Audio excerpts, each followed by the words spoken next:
Okay, let's add a chatbot to your WordPress website. Let's go to writesonic.com/botsonic, and then just click on Build Your Custom GPT. It's free, and then click on Sign In with Google.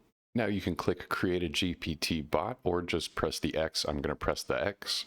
Then I'm going to click Create a Support Bot. I'm going to give it a name and click Create Bot. Here you could customize your bot. I'm going to go ahead and click on Connect at the top of the page. And then under Embed the Bot, I'm going to go ahead and click on this copy icon right here to copy this snippet. Then I'm going to go back to my WordPress website, and I'm going to add a new plugin in WordPress. I'm going to search for a new plugin. I'm going to search for Add Code. Then I'm going to install this first result right here, WP Code. I'm going to click on Activate. And then for WP Code Lite, I'm going to click on Code Snippets.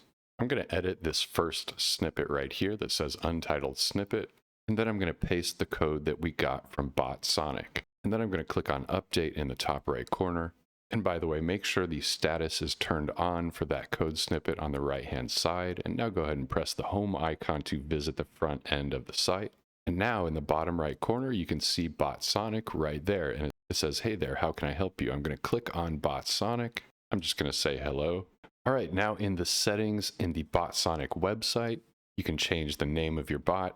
I change the company name and then press save. And then I sent a hello message. It says the bot is yet to be trained. Okay, so what I'm going to do in my bot is add a frequently asked question. So I click on FAQs, click add a frequently asked question. I'm going to say, what's your web address? And then for the answer, I put my web address. Click save. You can see it says waiting down here. It says trained. Now I'm going to go back to my test website and refresh that. I'm going to click on the chat icon. I'm going to say, what's the web address? And there we go. There's my trained reply. The web address is wptrainer.com. Okay, let's add a couple more FAQs here. So click on add a frequently asked question. I'm just going to say, how do I book a training session? And I'm going to put a link to my Calendly so that people can book a training session after they ask this question. I'm going to click on save.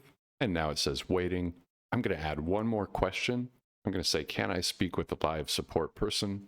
I'm going to say, yes, just schedule a free 15-minute Zoom call with us. Then I'm once again going to put my link right here because this is all just going to funnel into the same call to action, the same 15-minute call. I'm going to click on save, and then we can see our previous question was trained. This question was trained.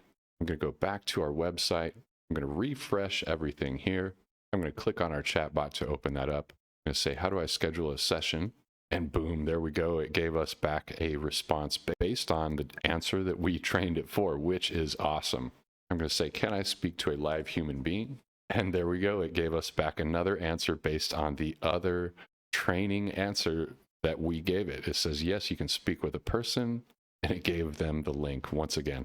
So have fun with this BotSonic bot setup. Add as much files, spreadsheets, links, sitemaps, FAQs as you want. I hope you learned something from this. If you did, press that like button.